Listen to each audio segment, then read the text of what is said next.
Kalau memang Papua itu sedang menderita, kenapa kau tidak mau datang untuk sama-sama rasakan penderitaan di Papua? Kenapa kau duduk ongkang kaki di Amerika, Belanda, Australia sana, pakai jas, pakai dasi, duduk bangun makan minum mewah, tidur bangun mewah?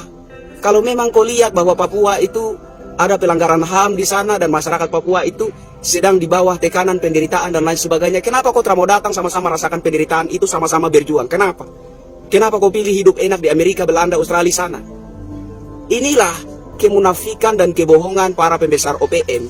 Mereka maunya duduk enak, tidur bangun, makan enak. Masyarakat sipil yang mereka provokasi untuk membenci pemerintah Indonesia, membenci NKRI.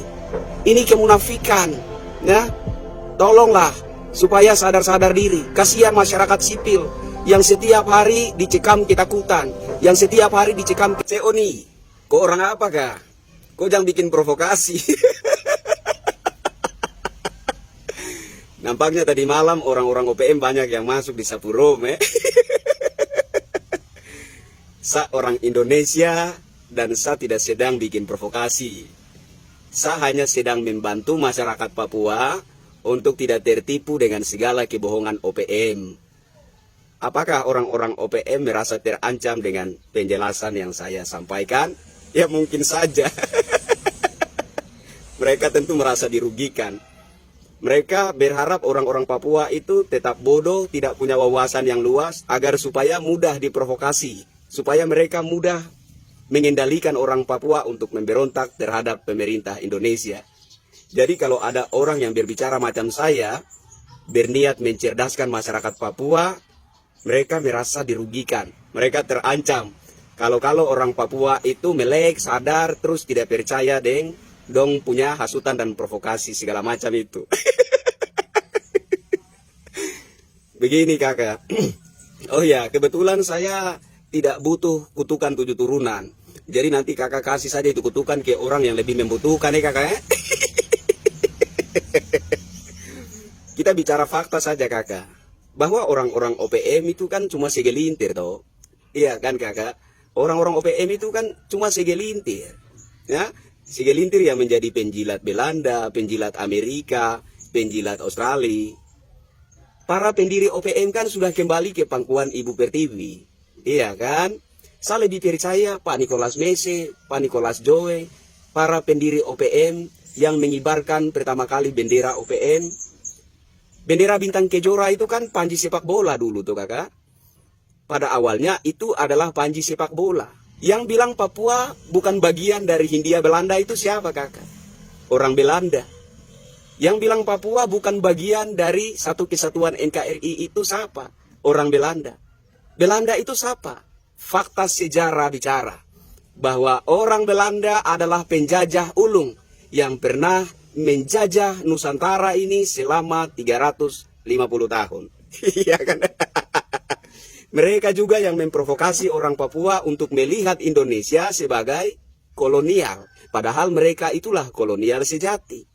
Mereka yang memprovokasi orang Papua untuk melihat Indonesia ini sebagai penjajah. Padahal mereka itulah penjajah sejati.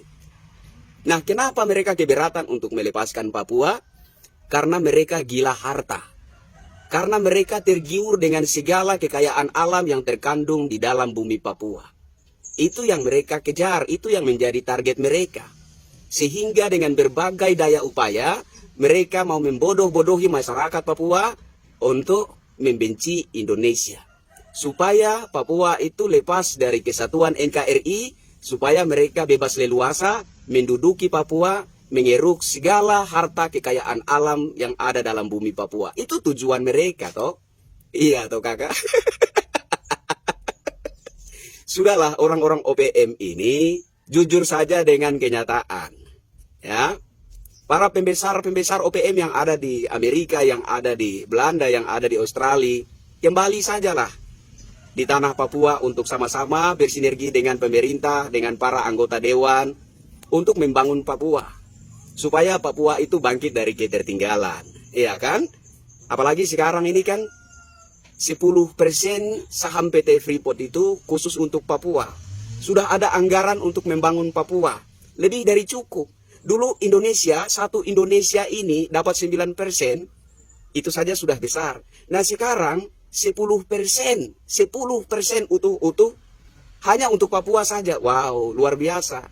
Artinya anggaran untuk membangun Papua itu sudah ada, cukup.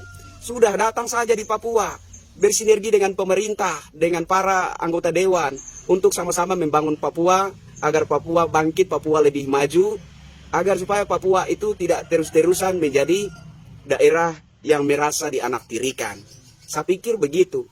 Jangan duduk di Amerika sana, jangan duduk di Belanda sana, duduk di Australia sana, pakai jas, pakai dasi, pakai sepatu, duduk ongkang-ongkang kaki di sana, makan minum enak di sana, tidur bangun nyaman, dan melancarkan provokasi kepada masyarakat Papua untuk membenci Indonesia. Tidak adil sekali. Kalau memang Papua itu sedang menderita, kenapa kau tidak mau datang untuk sama-sama rasakan penderitaan di Papua? Kenapa kau duduk ongkang kaki di Amerika, Belanda, Australia sana, pakai jas, pakai dasi, duduk bangun makan minum mewah, tidur bangun mewah? Kenapa kau seperti itu? Kalau memang kau lihat bahwa Papua itu ada pelanggaran HAM di sana dan masyarakat Papua itu sedang di bawah tekanan penderitaan dan lain sebagainya, kenapa kau tidak mau datang sama-sama rasakan penderitaan itu, sama-sama berjuang? Kenapa? Kenapa kau pilih hidup enak di Amerika, Belanda, Australia sana? Inilah kemunafikan dan kebohongan para pembesar OPM. Mereka maunya duduk enak, tidur bangun, makan enak, masyarakat sipil yang mereka provokasi untuk membenci pemerintah Indonesia, membenci NKRI.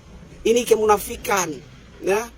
Tolonglah supaya sadar-sadar diri. Kasihan masyarakat sipil yang setiap hari dicekam ketakutan, yang setiap hari dicekam kecemasan, yang setiap hari merasa terintimidasi. Kalau mereka kemudian didatangi oleh orang-orang OPM, kalau kemudian mereka itu diculik atau disiksa oleh orang-orang OPM. Benar bahwa pernah terjadi pelanggaran HAM berat, tapi itu kan di masa lalu tuh kakak. Bukan di masa sekarang. Ya mungkin di masa sekarang juga ada sedikit-sedikit masih. Tapi itu bukan berarti bahwa kita harus membenci negara kita. Tidak. Kita perjuangkan dengan cara-cara yang bermartabat. Dengan cara-cara yang terpuji. Tidak kemudian itu serta-merta menjadi alasan untuk kita membenci negara kita. Dan saya rasa pemberontakan OPM terhadap NKRI ini bukan karena pelanggaran HAM. Tidak. Karena kalau bicara pelanggaran HAM, tentu saja para pendiri OPM tidak akan kembali ke pangkuan NKRI. Jadi orang OPM ini tidak sedang berjuang karena sakit hati atas pelanggaran HAM yang pernah terjadi. Tidak. Mereka haus kekuasaan. Ya. Dan mereka salah paham. Mereka punya satu paham yang bertentangan dengan Undang-Undang Dasar 1945, Undang-Undang Dasar Negara Indonesia. Pasal 33 ayat 1 yang menyatakan bahwa bumi, air, dan kekayaan alam yang terkandung di dalamnya dikuasai negara dan dipergunakan untuk sebesar-besarnya kemakmuran rakyat. Mereka tidak terima itu. Mereka punya paham bahwa bumi, air, dan kekayaan alam yang terkandung di dalamnya itu adalah hak ulayat masyarakat Papua sejak turun-temurun, sejak nenek moyang, dan itu tetap hak ulayat mereka. Tidak bisa. Kita hidup bernegara. Kita tidak hidup sebagai orang-orang liar, tidak. Kita hidup bernegara. Dalam negara ada aturan. Begitu kakak. Terus nanti Papua merdeka kalau seandainya, kalau memang yang di atas punya takdir seperti itu. Terus mereka nanti menjadi orang-orang berkuasa. Casingnya saja yang berkuasa. Yang berkuasa itu sebenarnya itu nanti orang Belanda, Amerika, Australia itu yang berkuasa. Dan tanah Papua akan menjadi ladang perebutan harta untuk mereka. Dan orang-orang Papua, masyarakat sipil, akan tetap tinggal sebagai rakyat jelata yang miskin. Yang hanya merasa Papua tetapi tidak akan menikmati segala harta kekayaan Papua. Ini yang perlu dimengerti oleh masyarakat sipil Papua, oleh pace-mace dan basodara semua di Papua. Kita bicara fakta saja. Kalau sekarang pemerintah Indonesia, khususnya di era pemerintahan Presiden Jokowi ini, pemerintah sangat humanis, pemerintah sangat merakyat, pemerintah pandai mendekati masyarakat. Tapi kalau Papua merdeka dan dipimpin oleh penguasa baru, apakah nanti masyarakat Papua itu diperhatikan? Apakah mereka akan berlaku humanis terhadap masyarakat sipil? Apakah mereka akan membebaskan masyarakat sipil untuk menguasai lahan tanah mereka, untuk menggali dan menikmati segala harta kekayaan di bumi Papua? Tidak mungkin, tidak mungkin. Suatu wilayah yang diatur oleh sistem kenegaraan, tentu saja ada aturan-aturan yang harus dipatuhi oleh rakyatnya. Begitu kakak. Jadi terkhususnya buat sepung kakak dong, buat saudara dong, yang pro ke OPM, ya. Sudahlah, jangan kutuk-kutuk saya. Saya tidak butuh kau kutukan itu 7 turunan segala macam itu saya tidak butuh. Kasih ke orang-orang yang lebih membutuhkan saja. Oke kakak, saya pikir kakak perlu belajar dari Pace Nicholas Mese, perlu belajar dari Pace Nicholas Joe, dan para pendiri OPM lainnya yang sudah kembali ke pangkuan Ibu Pertiwi. Salam Papua Bangkit, Papua NKRI, biar langit terbelah, Papua tetap bagian dari satu kesatuan NKRI. Bravo.